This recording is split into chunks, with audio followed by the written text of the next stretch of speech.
সব রকম ইয়ে করছি, তো বাদরের সাথে একবার সেক্সুয়াল রিলেশন করে দেখি। তো করতে গিয়ে একটা নীল বাদরকে পাকড়াও করে তার সাথে সেক্সুয়াল রিলেশন করতে হবে।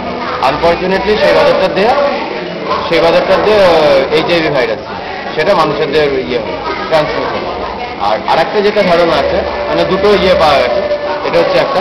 আরেকটা ধারণা যেটা হচ্ছে, সেটা হচ্ছে ওখানকার আফ্রিকার আদিবাসীরা সবুজ বাদর নামক আর কি আরেকটা টাইপের প্রজাতি সবুজ বাদর, তাদের মাংস কাঁচা মাংস তার থেকে তাদের ব্যাপার যেটা হচ্ছে হোমোসেপিয়েন্স মানুষের সম্প্রদায়ের যে সমস্ত মানুষ, যে সমস্ত প্রাণী, তাদের দিয়েই একমাত্র HIV ভাইরাস বা গরু ছাগলের দিয়ে HIV ভাইরাস আছে।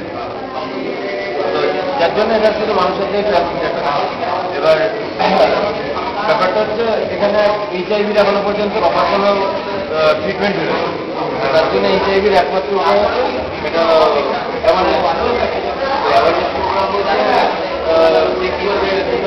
জিনিসের মধ্যে ছড়ায়। একটা হচ্ছে রক্ত, আর একটা হচ্ছে সেক্সুয়াল যে রসটা